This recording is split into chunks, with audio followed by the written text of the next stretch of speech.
Are you unsure how to register your songs, or indeed if you need to? Do you know what an ISRC code is and where to use them? Who are PRS, PPL, BMI and ASCAP, etc.? How do you get your songs onto Spotify or Apple Music? And what are verified or official artists on these platforms? And can you be one? Well, in this video, I will be taking a fully mastered and radio-ready track and taking you through the whole process from registering the song, registering the performance, uploading to streaming services, through to claiming your artist page on the likes of Spotify, and linking an uploaded song onto your YouTube channel. So you've spent hours writing, recording, mixing your debut single, and it's now time to let the world hear it. But hold on, have you registered the song with a collective management organisation, a CMO, like PRS here in the UK, or the likes of BMI in the US? And why would you need to? Have you registered the performance, the recording, with PPL? Do you have an ISRC code? What is an ISRC code? And what do you do with the ISRC code? You then find out that releasing your debut single on Spotify and Apple Music, etc., is not so straightforward. You first need to find a distributor like CD Baby or DistroKid, but their pricing structures are entirely different. So which is the best for you?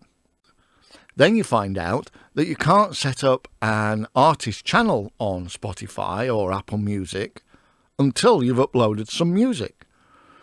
But you wanted to do a big release, hoping that when people went to play your debut song, all your bio and profile pictures were all in place. You may also have a YouTube channel, so want to link the song uploaded by your distributor to a music video you have created. This is what we were faced with, and trying to find out what to do, how to do it, what order to do it, wasn't as easy as you would hope. Now hopefully this video will walk you through each and every step to get your first release, or should I say your first promotable single, out into the world. Before we get into the process of how to do it, we wanted to have our official artist pages within the streaming services all set up before we released our debut single, Hard Times. By this we mean a bio and pictures and a logo, etc. But in order to be able to do that, you have to upload some music first. So we took an instrumental version of one of our tracks, Tides In For Good, to use as the setup music for all our channels stroke pages. We can break the process into 4 clear steps. There is registration, distribution, streaming, and finally promotion through your artist pages. The process actually starts before you send your track off for mastering. The first step will be to register the song with an organisation like PRS here in the UK or the likes of ASCAP or BMI in the US. You need to check in your country for something similar, like for example l'ASSASEM in France. I think it's worth quickly covering the difference between the PRS and PPL. PRS is where a song or piece of music is registered. This is registered under the composer's name. PPL is where the recording of that song or music is registered. Why the difference? Well, if we take the most covered song in history, which is Yesterday, written by Lennon and McCartney, the song is registered under both of their names in PRS. However, there will be thousands and thousands, in fact 2,200 registrations within the likes of PPL. In essence, each and every cover version is separately registered. So if we take Shirley Bassey's covered version, for example, and that is played on the radio, the PRS pays Lennon and McCartney their songwriters' royalties, and PPL pay the record company, Shirley Bassey, and all the players who performed on that particular recording their royalties. If you've written a song and you have also performed that song on a recording, you can in essence receive royalties from both organisations for the same performance. So how do these societies or organisations know when a track has been streamed, played on the radio, or has been performed at a concert? Well, for live performances, the venue has to register with PPL and PRS and provide a list of all materials performed at that venue. Similarly, radio stations have to provide a playlist for each and every day. With streaming, it is a bit more automatic by the use of ISRC codes. When you register with PPL, they will provide you with a unique 5-digit code containing letters and numbers. All your registered recordings will start with these 5 digits, followed by a further 7 digits of your choosing. In essence, this is your catalogue number. So in our case, we use the first 2 digits after the 5 PPL have allocated to us as the year of release, e.g. 24. The next 3 we use for the release number. So, for example, the first EP could be release number 001, the next EP could be release number 002, and so on. The last 2 digits we use as the track number on each of those releases. In order to keep track of this catalogue, we use a spreadsheet where we allocate each ISRC code to each recording. This spreadsheet also contains all the other registration numbers and information and track details in one place, which, as you will see, is vital for a smooth registration process. So let's go and log on to PRS. Now, I log on under my personal name because I am one of the composers, and so I'm registering this track as one of those composers. So we'll put in the title, Tides In For Good, and we're going to use instrumental because at a later stage we will re-release this as a vocal version, and the duration of the track is 3 minutes 56. And that's definitely Paul, so we shall select him. Now Keith is actually registered on LAS-SM, but we also have his details registered here on PRS. But we just need to check that we've got the right Faulkner. So we go to our spreadsheet, look for his PRS number, and that's the right one. Now, what we're looking at here is that PRS will work with the USA licensing authority. We've picked SCAP to collect the royalties from the States. Now, we haven't actually registered this yet with PPL, but because of our catalogue system, we know what the ISRC code is going to be. So we'll put that in. And this is our release number 3, track number 1. Unfortunately, there are gaps in this number, so we just need to remove those in order for the system to accept it.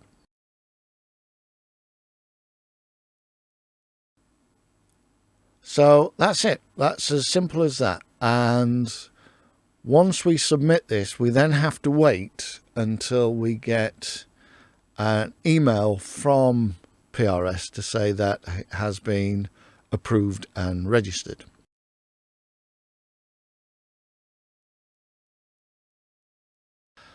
So after a couple of days, we get the email and we can re-log on in order to then fill out the rest of this spreadsheet with the information. So we'll click on Times In For Good, and I like to just collect all this information in one place. So I'm not sure what all of these codes are for and what they are used for, but I know if we do have any queries and we have to contact PRS, these are the codes that they ask for. So I just find it better that we have all these codes for each track contained within a single spreadsheet. So now we need to go and register the performance. So this is the recording that we have done. So we're going to register repertoire. Register a recording. And we'll start from new. So this is the first 5 digits that is allocated to us of our ISRC code. And we know that from the spreadsheet that we've got, we can create our catalogue number to complete this code. ISRC code that's at the bottom of this list here, 24003-001. As you can see, the timed out EP, which will be released sometime in May 2024, we've got 23, because that's when we actually recorded it. Catalogue number 02, track 01, 02, 03, 04. But this is the one we want, Tides In For Good. So we shall enter that. The band's name, which is Maybe Never. Again, making sure we include the word instrumental. And when we come to release the vocal version, that will have a totally different ISRC code. Put in the genre. We tend to put most of ours in as pop. Now you can put more than one type in there, so we put pop rock. And this is an audio, and the release date is 2024. So all our music is actually under HB2, which is our own record label stroke publishing company. If you're doing it as an individual, you'd put your own name in there. So again, we're putting it under HB2. You would probably put this under your own name. So we're in United Kingdom. There's no alternative title. Again, we go back to our spreadsheet. 3 minutes 56. The recording date, we put the day that we're registering this. And Blue Amp Studio, which is my personal studio. Now, in order to link this back to PRS, we are going to use the tune code that PRS has given this track. And that then links the royalties between PRS and PPL. And for some reason that didn't work. There we go. So again, back to the spreadsheet to get the ISWC number. Now, because this is a performance, we now need to start to put in who's performed and contributed to this track. And that also includes any engineers or producers. So the number of featured performances are just the 3 of us. So I was doing this wrong.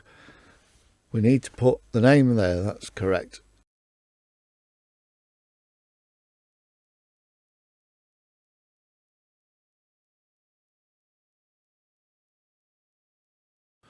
So there are all the things that I've been involved with. Paul, he was, again, a contracted artist. He dealt with the drums and percussion.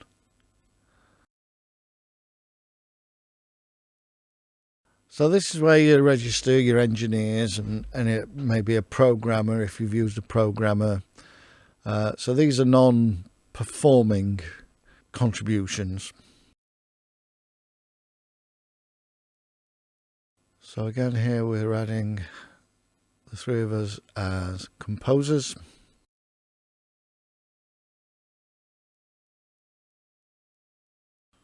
And I've got to put in that there were 0 non-featured performers. Non-featured performers would be maybe session players that you brought in to maybe do some bass on a track, or some session vocalists, backing vocalists, such like. So that's it. That's that registration done. We can check through it all, make sure we're happy with that. And similar situation, once you've registered that, you then have to wait for the email to say that it has been processed and registered.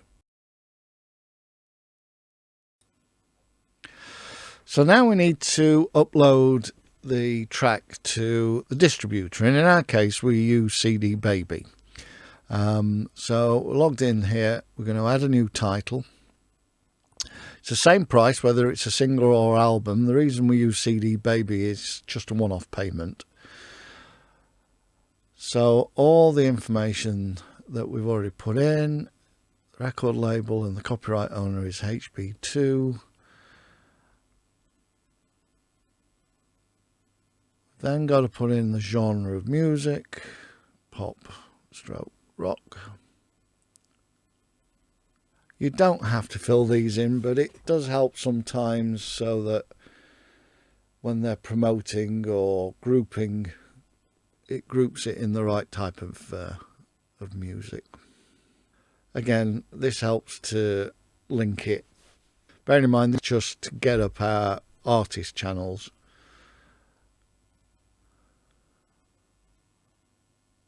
We're adding Keith's information for CD Baby.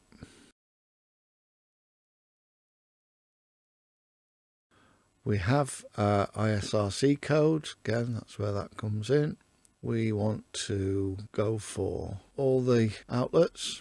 So this is where, again, it's the first time we're uploading to these streaming services.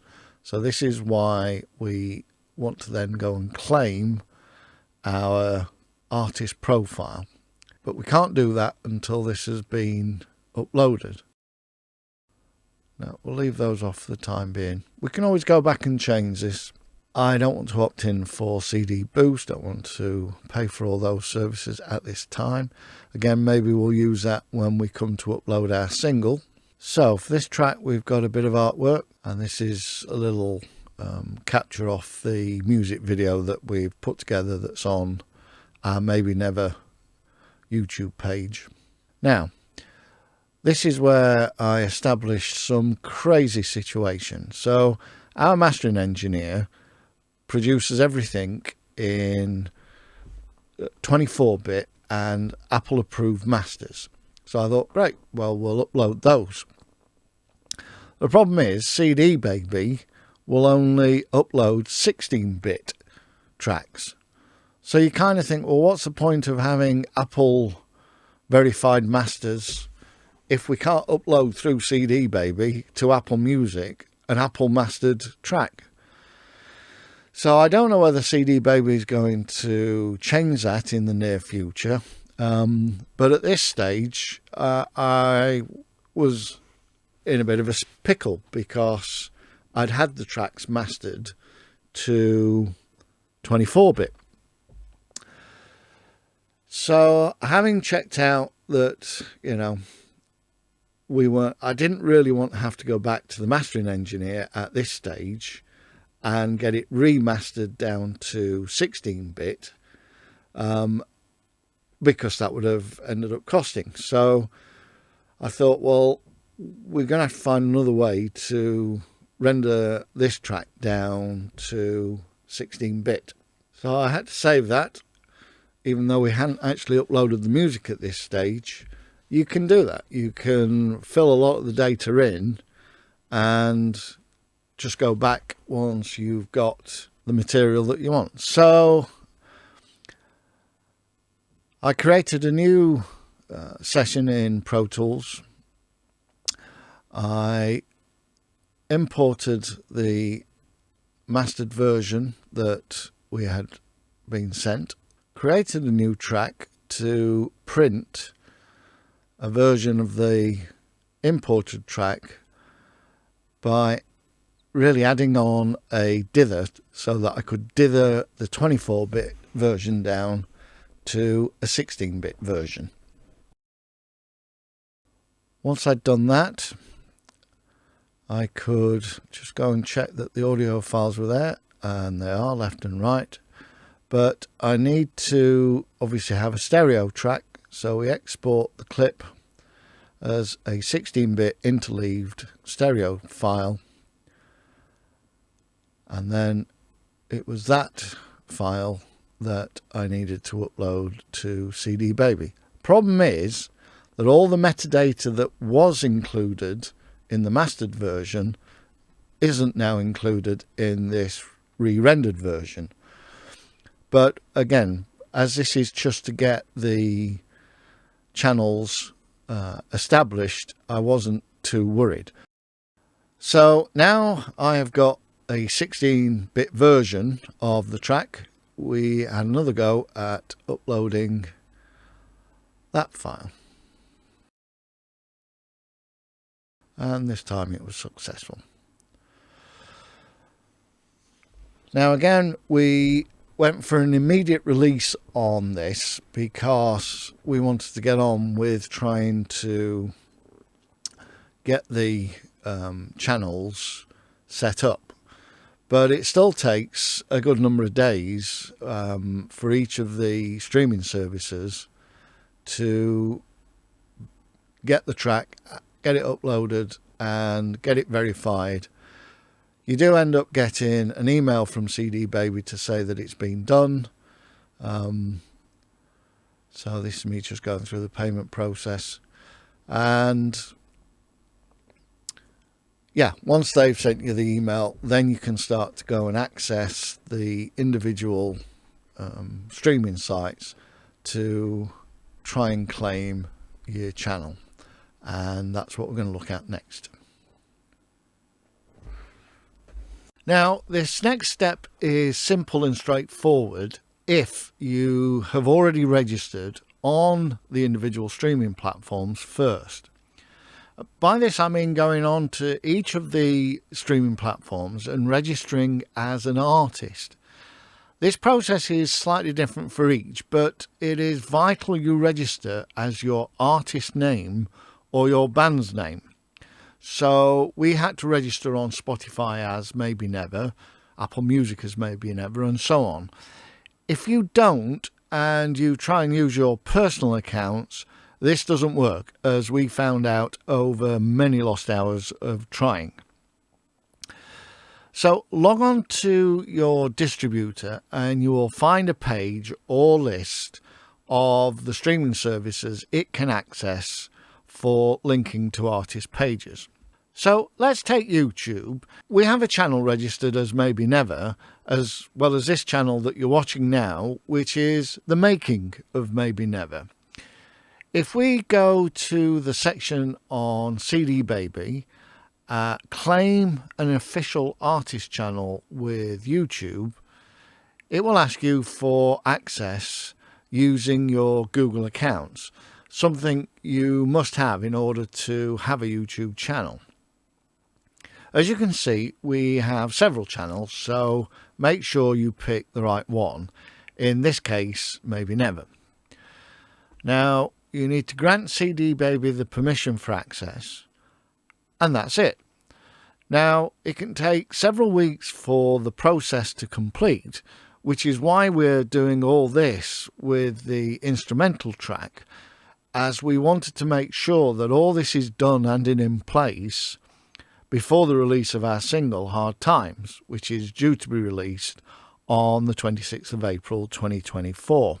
What this should also do is merge the YouTube topic channel, which is created by your distributor when you upload your first track, and link this with your artist YouTube channel that you have set up. This process is similar with Apple Music, and again you need to make sure you already have an Apple Music for Artist account set up in the name of the artist with Apple Music before this process so that you can log into it. And again, select Spotify for Artists to link your Spotify page. Now, as you can see, we've already got ours set up with photos and bio links, which again is what we wanted to do before we released our debut single. So that's it. Hopefully a concise and detailed account of how to register your music, upload it to streaming services, and link your tracks to your artist pages. If you found this video helpful, please hit the like and subscribe buttons. We would really appreciate it, and hopefully within a few days of uploading this video you should be able to stream our debut single Hard Times, as well as watching the music video we filmed to accompany it over on our Maybe Never channel.